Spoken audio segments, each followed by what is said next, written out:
Hola, ¿qué tal? Buenos días, buenas tardes, buenas noches.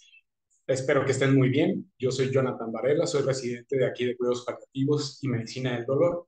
El día de hoy, el tema que vamos a ver va a ser hemorragias. Este es un tema muy importante, es un poquito escabroso, es un poquito difícil de manejar, porque depende de la situación del paciente, es cómo nos vamos a ir a hacer el abordaje.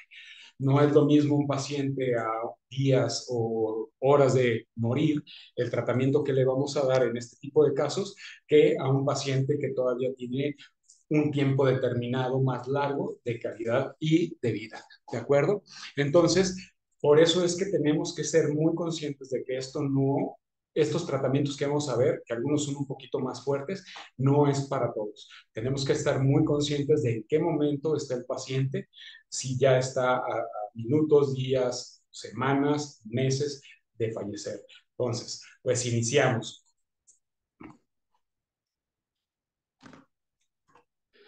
Muy bien. A la gente le aterra la visión inesperada o recurrente de la sangre. La mayoría de las personas, la mayoría de los pacientes, la mayoría de las familiares se aterran frente a la idea de ver sangrar a sus pacientes, de ver sangrar a sus familiares, a sus madres, a sus hermanos, a su esposo, porque muchas veces se puede asociar a una enfermedad o a una mala progresión. Entonces, y muchas veces es la antesala de la muerte. Estamos hablando de que estamos cerquita de la muerte en algunos de estos pacientes por algún tipo de hemorragia importante, ¿no? Cuanto más grave sea la hemorragia, mayor será la atención y los riesgos. No es lo mismo cuando nosotros nos raspamos, ver un poquito de sangre, a que si tenemos una herida fatal, una hemorragia masiva y que vemos cómo se nos está yendo la vida. Es completamente diferente cómo lo captamos nosotros y obviamente la gente que está a nuestro alrededor, cómo puede captar esta situación. A muchos médicos los llega a paralizar alguna hemorragia. Entonces, el punto es ser muy objetivos, tener la mente muy fría en este momento y poder concentrarnos en los protocolos para poder ayudar a nuestros pacientes. Perdón, es que de pronto se cambia esto un poquito. La hemorragia genera pánico entre los pacientes y sus cuidadores. Eso es clásico. Hay muchas llamadas que tenemos aquí en cuidados paliativos para ver a los pacientes que están sangrando. Hay tumoraciones muy específicas que pueden llegar a generar sangrados importantes. Y hay zonas específicas donde el tumor puede llegar a tomar grandes vasos y generar hemorragias importantes. Y siempre lo más común en pacientes que todavía no se les ha hablado, a pacientes o familiares que todavía no hemos podido lograr una buena consolidación paliativa, un buen pensamiento paliativista, genera mucho estrés. Yo creo que es de las situaciones que puede llegar a generar más estrés, de los signos y de los síntomas que pueden, sobre todo signos que puede llegar a generar más estrés. La hemorragia intratable, recurrente o persistente que resiste a las medidas convencionales plantea retos muy fuertes, porque dependiendo en el momento en el que estamos, dependiendo de lo que está necesitando nuestro paciente, es cómo va a ser nuestra forma de actuar. Se van a estar viendo imágenes de algunas pinturas. Todas estas pinturas fueron hechas o tienen algo que ver con sangre o hechas con sangre verdadera. Bueno, esto es cosas mías. Fisiología de la hemostasia. Cuando se produce la lesión de un vaso sanguíneo, las contracciones de la pared vascular dan lugar a la vasoconstricción y eso genera que el tromboxano A2 es liberado desde las plaquetas para que pueda lograrse hacer un trombo. Es importante esto cuando esto puede llegar a generar un trombo o cierre de la pared vascular cuando tenemos un vaso normal, cuando la fisiología y el tejido no tiene ningún cambio. Pero, desgraciadamente, en el tipo de pacientes que nosotros vemos, la mayoría de las veces está cambiada la anatomía, está cambiada a nivel humoral, hay cambios a nivel humoral, hay cambios a nivel celular. Entonces, eso genera un reto importante. Las paredes de los vasos dañados activan las plaquetas circulantes, consecuentemente, hay un cambio estructural que ya lo sabemos, la cual permite que la plaqueta se una a las paredes vasculares dañadas y hace esos tapones. Con ello se inicia la cascada de la coagulación, que todos conocemos, ¿no? Y eso puede llegar a generar lo que es la formación del tapón plaquetario. La formación del coágulo es el tercer y más importante de los mecanismos. Supone la activación de los factores de coagulación a través de la vía intrínseca o de la vía extrínseca. Bien sabemos de fisiopatología, vía extrínseca y vía intrínseca. Varios factores de coagulación se activan en una cascada para activar la formación de trombina a partir, obviamente, de la protrombina, para que a continuación libere hebras de fibrina desde el fibrinógeno. Y esos pequeños filamentos forman el llamado coágulo definitivo. Y obviamente para que se pueda lograr esta situación, pues necesitamos que la cascada de la coagulación esté adecuada, que las plaquetas estén adecuadas y que los tejidos estén adecuados. El coágulo se mantiene gracias a un equilibrio entre los factores procoagulantes y anticoagulantes hasta que se repare el vaso dañado. Obviamente el coágulo no se tiene que quedar, también tiene que haber algo que degrade ese coágulo, ¿no? También tenemos ayuda de lo que son la vitamina C y el calcio para la producción y la activación de los factores de coagulación. Sabemos que cuando tenemos los factores de coagulación disminuidos, muchos son calcio dependientes o de vitamina K dependientes, ¿no? Ahí tenemos el esquema completito de la cascada de coagulación. Muy bien. El mantenimiento de la hemostasia radica en la presencia de paredes vasculares intactas. Entonces necesitamos que el vaso sea un vaso fisiológico, no sea un neovaso, como se le llama, ¿no? Que esté adecuado el recuento plaquetario, que las plaquetas sean funcionales, porque también hay medicamentos que lastiman a las plaquetas, y concentraciones normales de factores de coagulación. Muy bien. Entonces, si tenemos todo eso, pues detener una hemorragia es algo relativamente factible, ¿no? Obviamente, dependiendo de la zona donde esté la hemorragia, dependiendo de la causa de la hemorragia, es si es posible hacer con ciertas medidas o tiene que ser algo quirúrgico específicamente, ¿no? Pero cuando todo eso está tomado, que es en la mayoría de nuestros pacientes de cuidados paliativos, pues nos cambia completamente la forma de trabajar y la actuación. Muy bien. Entonces, dentro ya de lo que son cuidados paliativos, hay una incidencia de hasta el 10% en cáncer avanzados de hemorragias importantes. Provoca el 50% de las muertes en una leucemia aguda. Aguas con los pacientes de leucemia, por obvias razones, ¿no? La trombocitopenia es la causa principal de hemorragias en el cáncer. Es muy común ver a nuestros pacientes con una trombocitopenia muy importante. La coagulación intravascular diseminada, lo que es el SID, llamado SID, es otra causa frecuente y característica de nuestros tipos de pacientes. Y obviamente hay otras causas como trastornos de la coagulación que desencadenan hemorragias recurrentes y persistentes. También tenemos ciertos tumores que generan directamente el tumor o el síndrome paraneoplásico puede llegar a generar que haya este tipo de sangrados, ¿no? Bueno, la hemorragia en enfermedades terminales y avanzadas se debe predominantemente a causas adquiridas, lo que son las hepatopatías, el mismo tumor, la disminución de factores de producción de, perdón, disminución de producción de factores de coagulación, varices y sobre todo las varices esofágicas y las gástricas son importantes causas de hemorragia y a veces pueden llegar a ser hasta por los mismos medicamentos. El dolor fuerte genera que los pacientes que no tienen un tratamiento adecuado tomen AINES que pueden llegar a generar este tipo de ulceraciones y que el mismo AINE sea el que cause el sangrado. Entonces, hay que tener mucho cuidado con los medicamentos que vamos a prescribir a nuestros pacientes. Muy bien. Causas de hemorragia en la enfermedad avanzada. La principal, como ya lo vimos, es la trombocitopenia, la coagulación intravascular diseminada. Eso lo encontramos muy característico, sobre todo en cirugías importantes, con sangrados importantes. La insuficiencia de la médula ósea, ya cuando está tomada la médula ósea puede llegar a generar este tipo de problemas. El mismo tumor, la invasión del tumor a grandes vasos puede llegar a generar este tipo de hemorragias. Los pacientes a final de vida ya no es tan importante la alimentación. ¿A qué voy con eso? Un paciente que está a días de morir, lo que menos quiere es comer.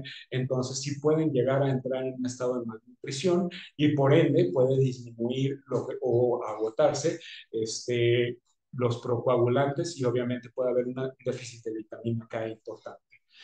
Hay los fármacos, como ya lo acabamos de mencionar hace un momento, como los AINES, los corticoides y los anticoagulantes, nos pueden llegar a generar este tipo de problemas. Curiosamente, la radioterapia puede ser la amiga y la enemiga, porque para algunos tipos de tumores puede ayudar a disminuir los sangrados, pero por sí sola, la radiofrecuencia, la radioterapia va a poder generar hemorragias en mucosa y obviamente toxicidad en la médula ósea. La misma quimioterapia por su toxicidad puede llegar a generar hemorragias. Los pacientes de cáncer hepático, los pacientes con cirrosis, puede llegar a generar varices hemorrágicas y obviamente pues lo que es el agotamiento de los procoagulantes. Las enfermedades hematológicas avanzadas, como lo que estuvimos diciendo hace un momento, las mielodisplasias, la anemia plástica, la púrpura, bla, bla, bla, puede llegar a generar que esos factores de coagulación no estén funcionando adecuadamente y por ende puede llegar a generar hemorragias. Si se ven, es un abanico muy amplio de posibilidades que nos puede llegar a generar que tengamos muchas causas que nos llega a generar hemorragias importantes. Algunas pequeñas, algunos sangraditos, como hemorragias masivas. Muy bien. ¿Cuáles son las causas? El cáncer, la formación de vasos nuevos nutre a la masa neoplásica. El cáncer empieza a generar neovasos por factores de crecimiento vasculares y empiezan a irrigar muchísimo a ese cangrejito. Y el problema es que son vasos mal hechos, por decirlo de alguna manera, son vasos caóticos, tortuosos, frágiles que pueden llegar a generar hemorragias importantes. Hay cánceres muy específicos que son muy comunes de generar hemorragias, como el carcinoma de células renales y los melanomas. Y por otro lado, podemos encontrar que el mismo cáncer, al hacer la invasión a grandes vasos, puede llegar a generar este tipo de hemorragias. Muy bien, seguimos adelante. La hemorragia cavitaria puede manifestarse como hemoptisis masiva. Si llega a haber una hemorragia, por ejemplo, en árbol bronquial, en tracto gastrointestinal, podemos ver que el paciente está tosiendo y tosiendo y tosiendo sangre. Podemos ver al paciente que está vomitando sangre. Es muy común encontrar este tipo de hemorragias cavitarias que generan lo que es hemoptisis, hematemesis, hematuria o hemorragia digestiva baja. ¿Cómo detectamos una hemorragia digestiva baja? Pues sangrados directamente, o si es hemorragia digestiva alta, pues ese es de color negro, las llamadas melenas. Y esas es muy olorosas y con un color negro característico, ¿no? Las hemorragias internas pueden producirse en áreas cerradas como la cavidad pleural o la cavidad abdominal. Es donde las podemos encontrar las cavitarias principalmente. Y bueno, vamos a ver directamente lo que son las hemorragias asociadas a plaquetas. Es una causa muy común y muy frecuente por recuento o función anómala de las mismas. Tenemos poquitas plaquetas por la trombocitopenia o tenemos plaquetas que no trabajan adecuadamente por el consumo de AINES. Suele deberse a la infiltración neoplásica de la médula ósea o a la toxicidad de la médula inducida por radioterapia o quimioterapia. También son causas importantes para generar este tipo de plaquetas inadecuadas. Otra causa es la insuficiencia de médula ósea en la mielodisplasia, uno de los cánceres muy comunes que podemos llegar a encontrar. La uremia contribuye a las anomalias de la función plaquetaria. Por ejemplo, los pacientes que ya tienen insuficiencia renal crónica, la misma uremia genera que la función plaquetaria sea inadecuada. El riesgo aumenta cuando encontramos plaquetas por debajo de 50,000 y en menos de 10,000 es muy factible que vaya a generarle un tipo de hemorragia masiva espontánea a este tipo de pacientes. Hemorragias por trastornos de la coagulación. Eso es por causas adquiridas principalmente, como los procoagulantes disminuyen en la hepatopatía avanzada y la malnutrición. Entonces, tenemos un problema hepático, una mala nutrición, obviamente va a haber deficiencia de vitamina K y es muy común encontrar este tipo de problemas, este tipo de situaciones en los pacientes con enfermedad terminal. Muy bien. Hasta aquí, creo que se ha entendido bien, creo que hemos abarcado esos puntos importantemente, ¿no? Muy bien. ¿Cuál es la clínica característica? La anamnesis y la exploración física detallada son dos pasos importantes. Yo no puedo dar un tratamiento, yo no sé cómo voy a tratar una hemorragia si yo no sé cuál es la causa.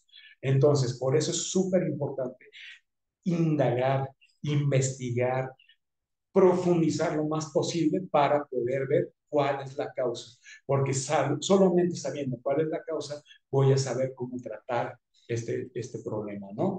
En el caso de una hemorragia activa, la atención debe centrarse en las constantes vitales, ¿no? En que entrenemos el ABC, vía aérea, buena circulación, y al mismo tiempo evitar la examinación, lo que son los nuevos protocolos que se utilizan en hemorragias masivas, que es el XABC. Ojo, dependiendo del momento, si estamos a meses, si todavía tiene buena calidad de vida nuestro paciente, si todavía tenemos tiempo, si todavía tenemos fuerza, si todavía tiene gasolina el paciente, pues podemos ser un poquito agresivos para poder lograr este objetivo. Pero si ya estamos a horas de fallecer, obviamente lo que menos queremos es generar estrés al paciente, generarle una cirugía inadecuada, innecesaria. Entonces, por eso es importante ver en qué momento me encuentro para saber cómo voy a tratar a este paciente. Cuidado con las hemorragias internas, súper común.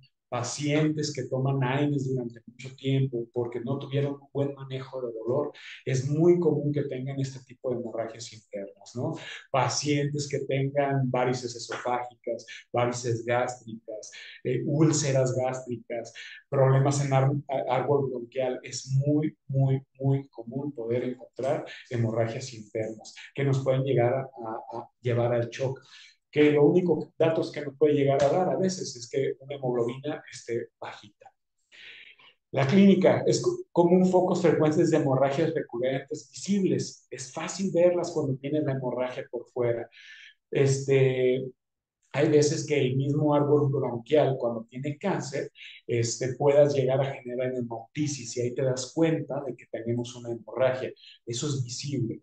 En las porciones digestivas altas y bajas, es un tema un poquito diferente, porque a menos de que te des cuenta de cómo está defecando nuestro paciente, nos vamos a poder llegar a dar cuenta.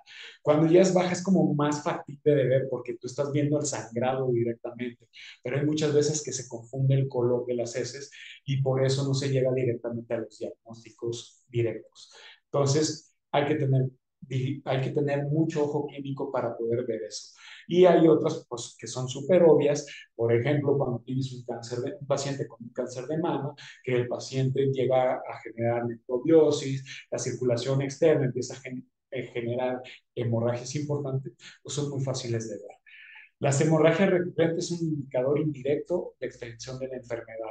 Tu paciente cuando ya empieza con hemorragias, estamos hablando de que ya está en un estadio avanzado de la enfermedad. Y obviamente, pues que necesitamos hacer un poquito más de intervenciones terapéuticas si es que estamos en tiempo de hacerlas.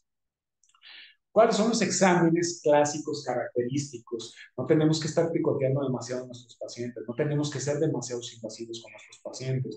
Ya cuando estamos en tratamiento de cuidados paliativos, lo que menos deseamos es ser demasiado invasivos, demasiado intrusivos. Pero si vamos a ver que va a mejorar la calidad de vida, aunque sea un tramo pequeñito de vida de nuestro paciente, pues a lo mejor valdría la pena tomar algunos exámenes. Obviamente, dependiendo en qué momento de la enfermedad esté nuestro paciente.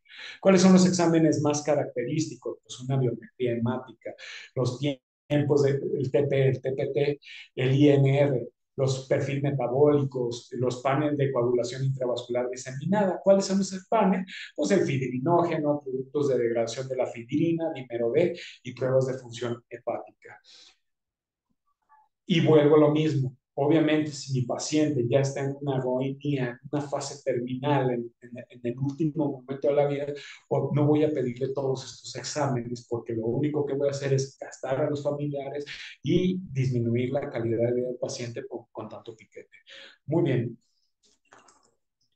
Otras herramientas que tenemos para hacer un buen diagnóstico, por ejemplo, cuando tenemos un síndrome de la vena cava perforado, cuando ya tenemos un árbol bronquial tomado, cuando ya está entrando a grandes vasos, pues podemos utilizar la tomografía de contraste o las angiografías, o de plano el ultrasonido, podemos hacer el EcoFast para valorar si hay sangrados intraabdominales o no. La endoscopía, podemos utilizar endoscopía pulmonar, digestiva o genitourinaria para ver si hay lugares de sangrados y los cuales se pueden llegar a cauterizar si es que estamos en el momento de lograr. Ok, ¿cuáles son los fármacos que pueden afectar a la función de las plaquetas? Como ya lo dijimos, esto es como un pequeño resumen rápido: quimioterapéuticos, quinidina, ácido acetil salicílico. Todos lo sabemos que la aspirina nos puede llegar a generar sangrados gastrointestinales. Los antiinflamatorios no esteroideos comunes, como el ketorolaco, que es muy alta la incidencia de que pueda llegar a generar úlceras. Hay veces que nos llegan pacientes que han tomado ketorolaco por más de 2 meses. Es casi certero que vamos a encontrar una úlcera gástrica en este tipo de pacientes. Los antibióticos como el trimethoprim con sulfamethoxazol, las penicilinas o las sulfas son muy característicos que pueden llegar a generar sangrados gastrointestinales. Los anticoagulantes, o por obvias razones, las heparinas, las varfarinas, todos esos medicamentos anticoagulantes se tienen que suspender cuando tenemos un riesgo alto de hemorragia. Los antagonistas del receptor de la histamina, fármacos antirreumáticos, modificadores de la enfermedad.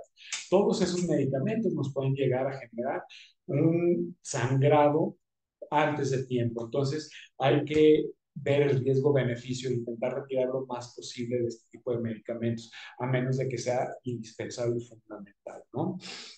Otras causas: un INR, un TP prolongado pueden sugerir una coagulación intravascular diseminada.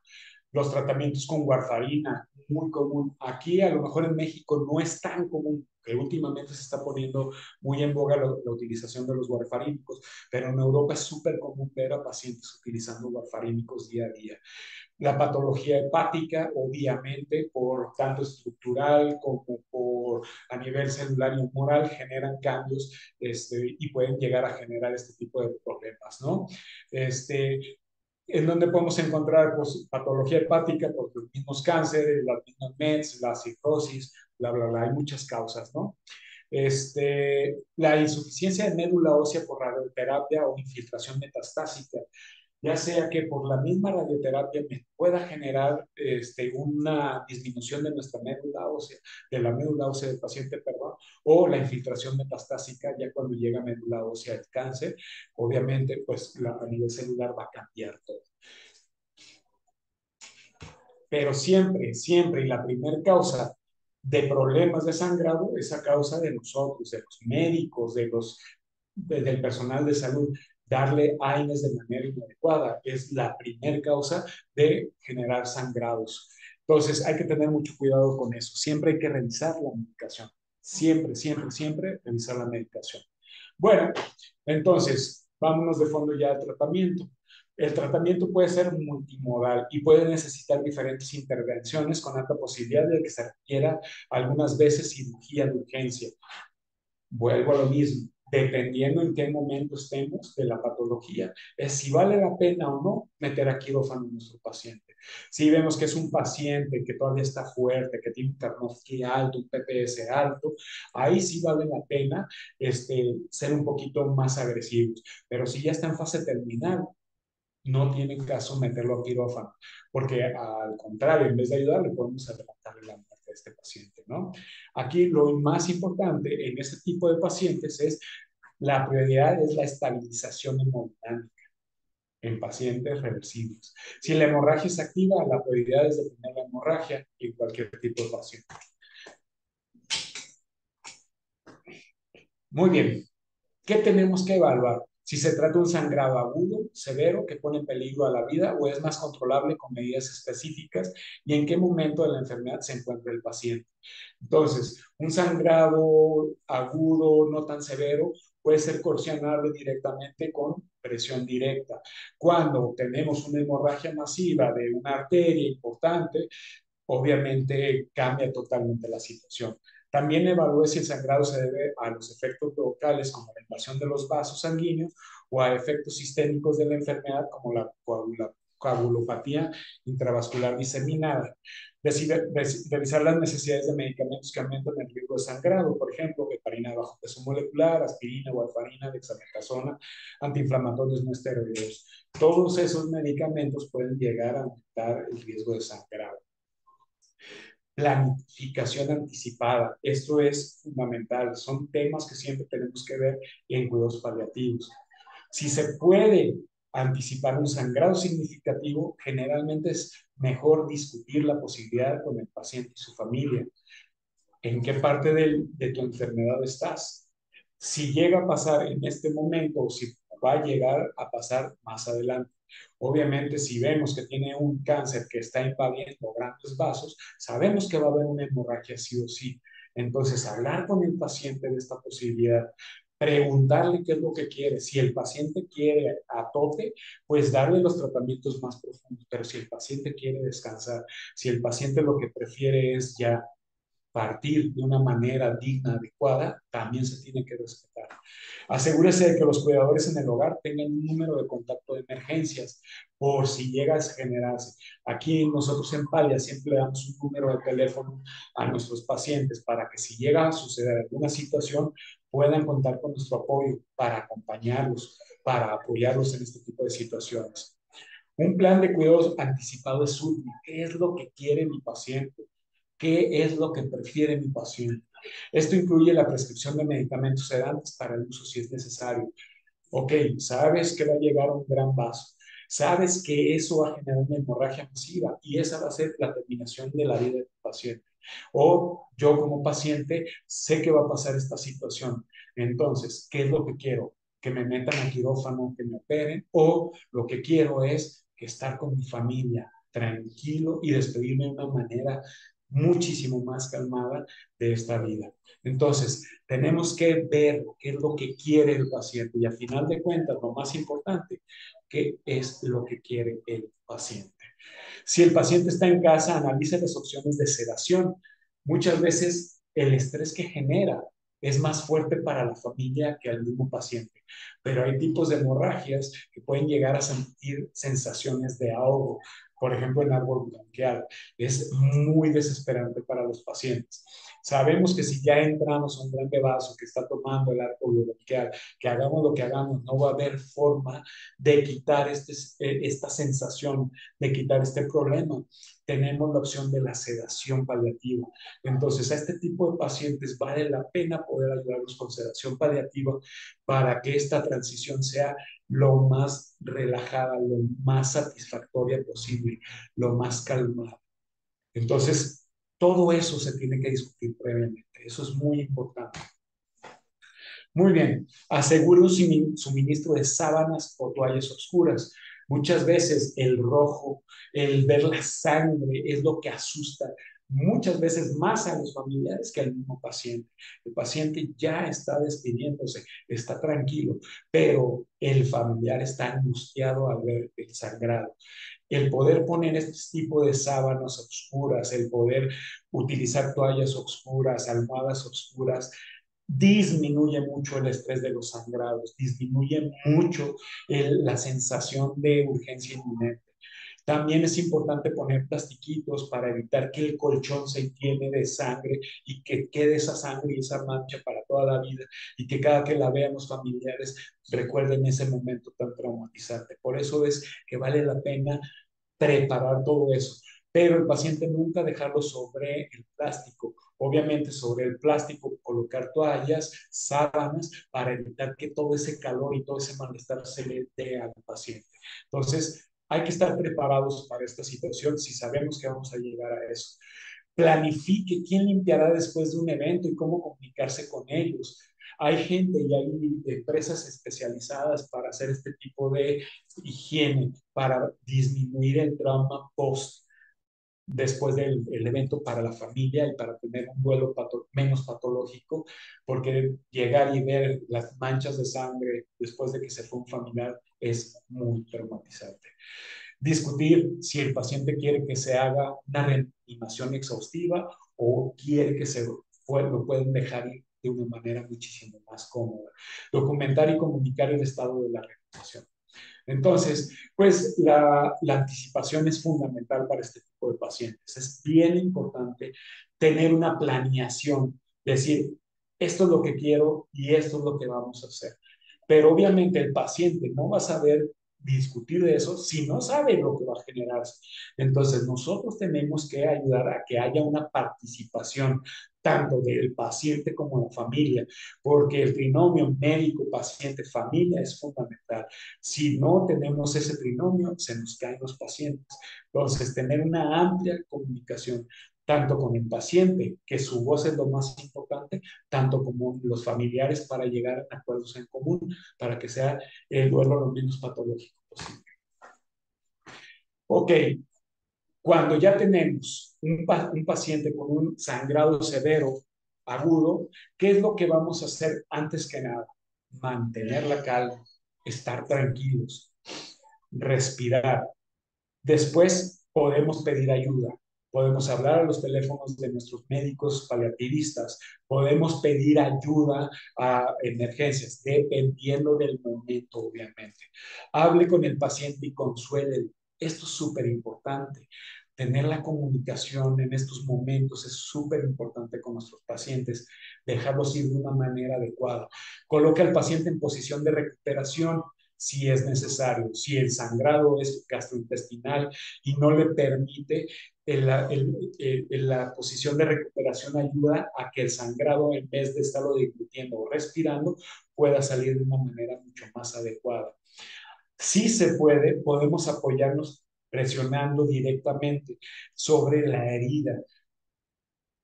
Puede funcionar, puede que no funcione, por lo que ya hablamos tanto de estructuras, tanto de a nivel humoral y celular, todos los cambios que hay.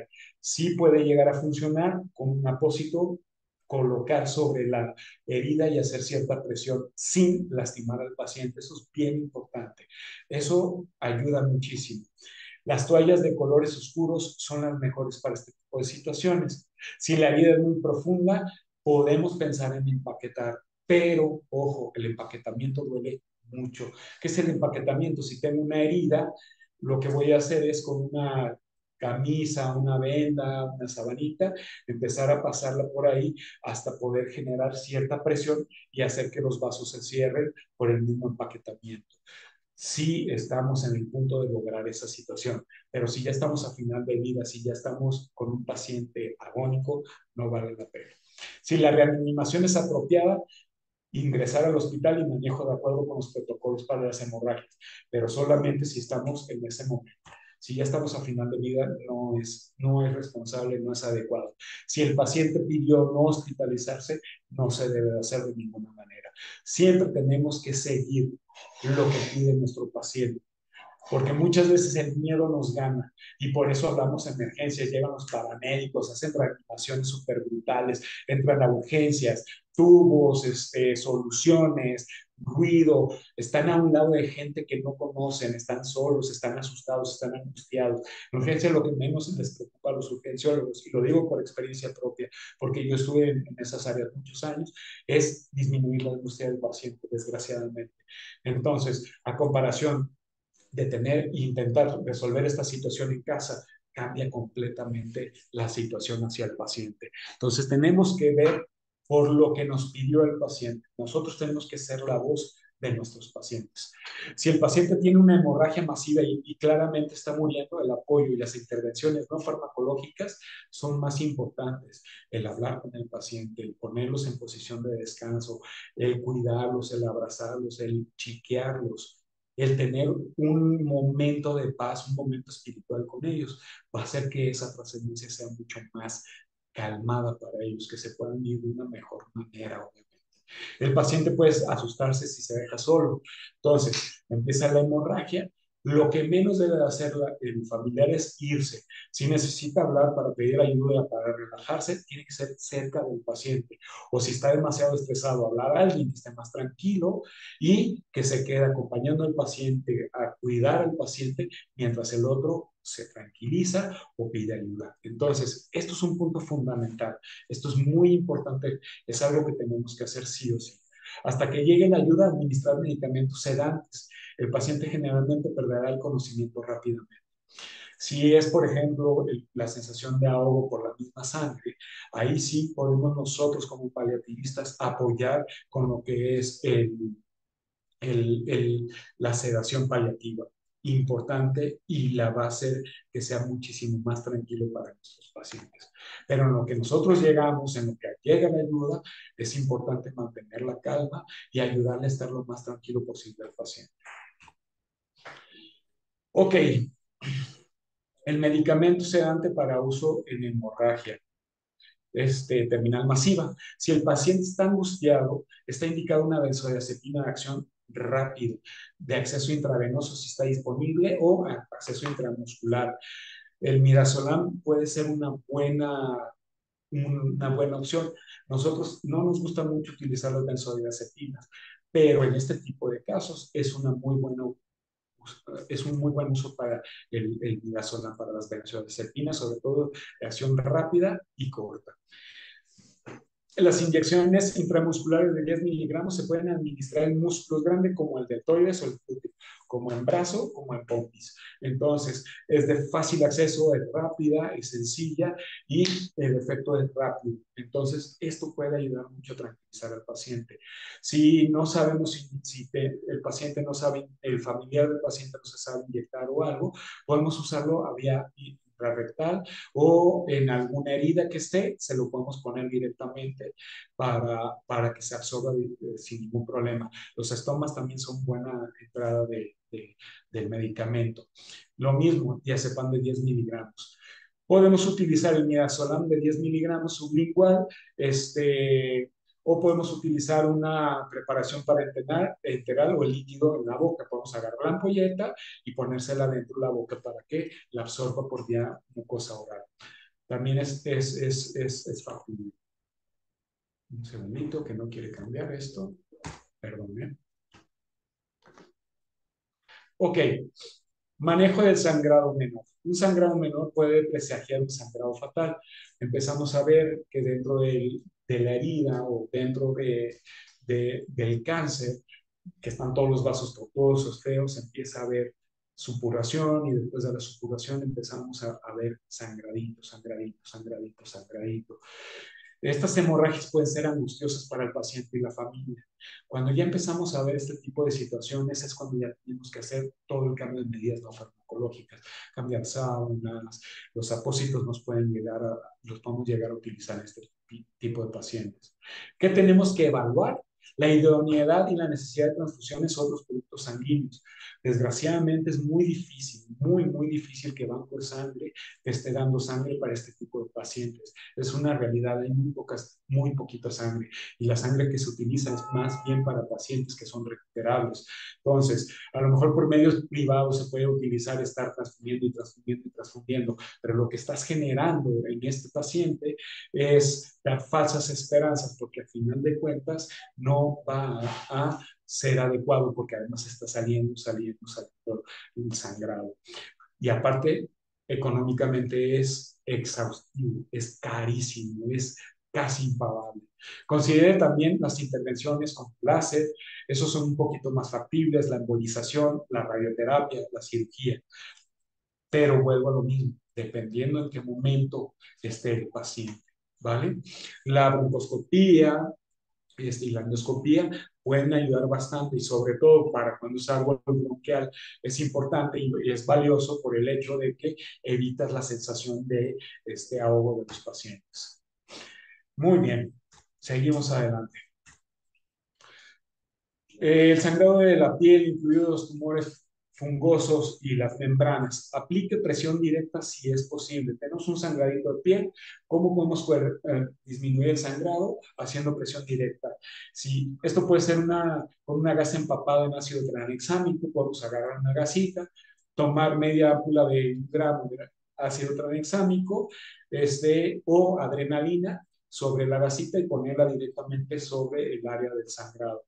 Los baños de ácido tranexámico se pueden dejar en situ con un vendaje encima. Podemos dejar la gasita o el ácido tranexámico directo, una gasa encima y un pequeño vendaje semicompresivo. Se puede aplicar una pasta de ácido tranexámico que podemos utilizar comprimidos de 500 miligramos, triturados en una base de 60 gramos, con parafina blanda o hidrófila, 2 veces al día debajo de los apósitos. Entonces, agarro el ácido tranexámico, lo revuelvo directamente con la parafina, se lo pongo sobre la gasa y pongo ese apósito sobre el lugar del sangrado.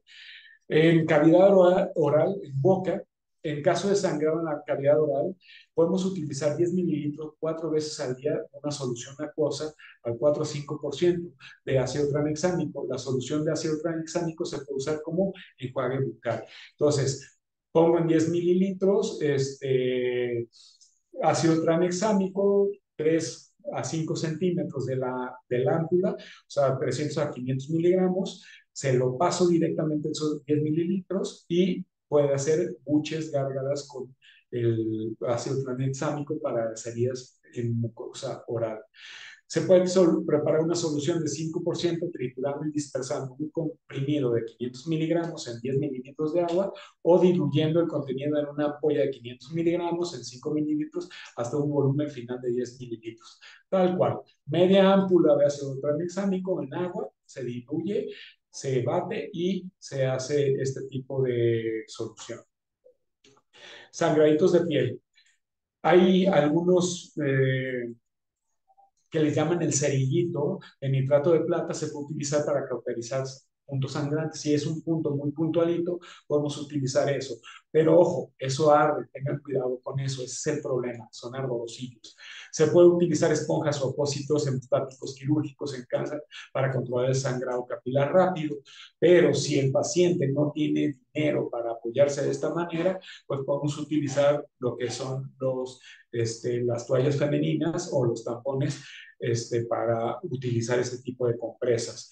En urgencias también se llega a utilizar esa situación, o cuando es en sangrados en fosa nasal, lo que podemos utilizar es tampones para ayudar a disminuir ese tipo de sangrados. Muy bien. Medicamentos.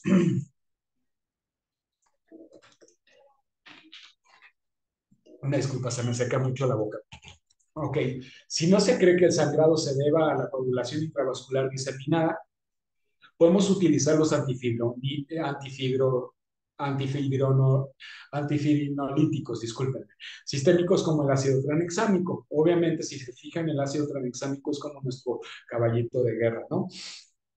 ¿Cómo podemos utilizarlo? Con una dosis de 1 a 5 gramos por vía oral, seguidos de 1 gramo 3 veces al día. Entonces, esto es una posibilidad para apoyar cuando tenemos este tipo de problemas.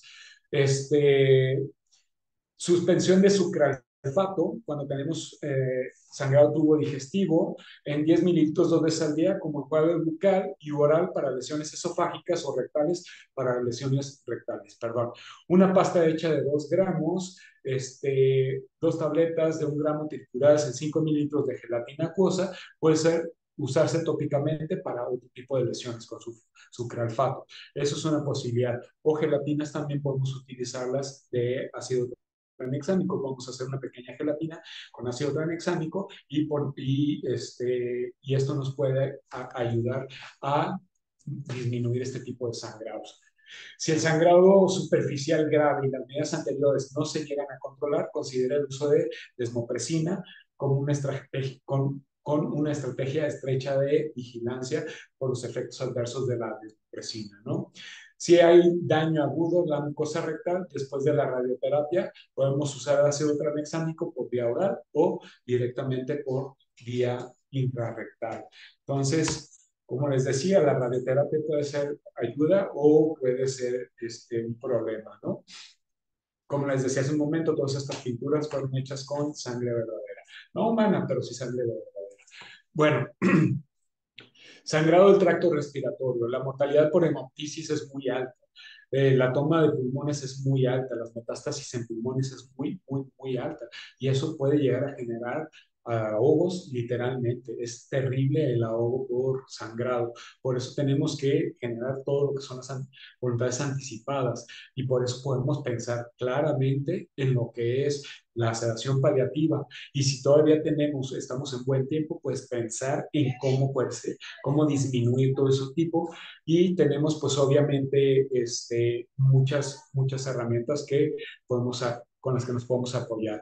Lo principal en este tipo de pacientes es mantener la vía aérea. Si se conoce el lugar de la hemorragia, acuesta el paciente sobre el lado que sangra para reducir el efecto sobre el otro pulmón. Entonces, si el pulmón izquierdo es el que está sangrando, hay que acostarlo sobre su lado izquierdo, precisamente para poder disminuir los shunts del otro lado, para reclutar el otro pulmón, ¿no? Este, Use una posición con la cabeza hacia abajo, si es posible, para ayudar al drenaje de la sangre. Es un drenaje importante. Siente que se está ahogando el paciente, lo podemos poner boca abajo y con posición de cabeza hacia abajo para que salga eso que se haya acumulado y ya que haya terminado de salir, que es una sensación espantosísima, volver a poner en posición. Use oxígeno y succiones según sea necesario, sin ser demasiado invasivo si estamos a final de vida. Morfina 10 miligramos. La morfina sabemos que nos ayuda mucho para la disnea. Es un excelente medicamento para este tipo de problemas y los antitusivos pueden ayudarnos y pueden ser útiles en este tipo de pacientes. Obviamente, pues los antitusivos son muchos mórficos, entonces ahí es la situación, ¿no? Sangrado del tracto respiratorio. ¿Cómo podemos ayudar a nuestros pacientes? Nebulizaciones con ácido tranexámico, ponemos en 1 gramo, lo diluimos con 1 mililitro de agua y dejamos que se nebulice al paciente.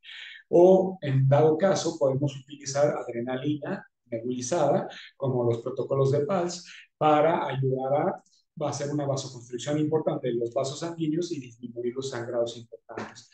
La radioterapia puede dar un control total del sangrado en un 85% de los pacientes con sangrado pulmonar. Les digo, la radioterapia tanto puede generar sangrados como puede ser el héroe sobre este tipo de pacientes en tracto de árbol bronquial. La broncoscopia de urgencias, dependiendo del caso. Todo esto es dependiendo del caso. Todo esto es dependiendo de en qué estadio esté nuestro paciente. Muy bien. Cuando ya hablamos de sangrado de tracto urinario, lo primero que tenemos que es ver si hay una infección que está generando el tipo de el sangrado. Y si sí, pues trata rápidamente la infección. El ácido tranexámico vía oral es bastante adecuado, pero el problema es que nos puede llegar a generar retención de coágulos hasta que cese el sangrado.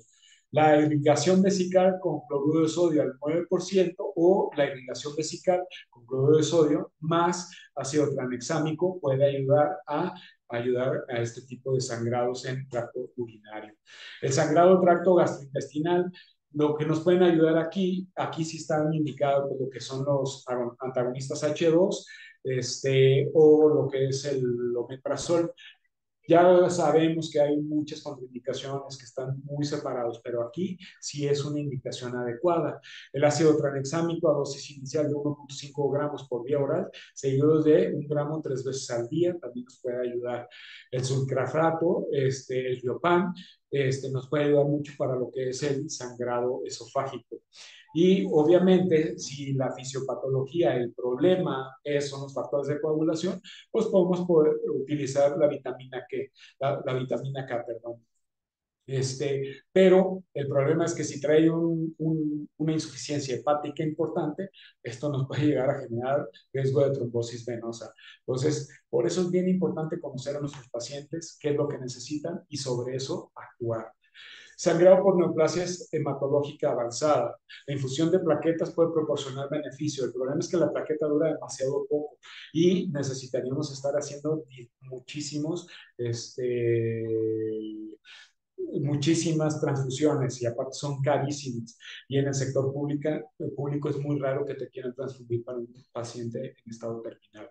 Entonces, Ahí está un problema fuerte.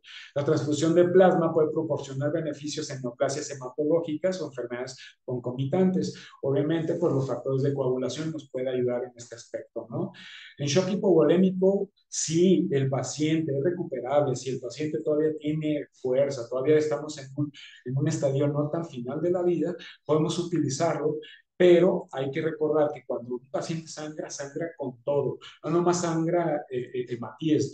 Entonces, sangra factores de coagulación, sangra plaquetas. Entonces, cuando vamos a hacer una reanimación con, con transfusión, tiene que ser una transfusión 1-1-1, no nomás hemoglobina, ¿de acuerdo?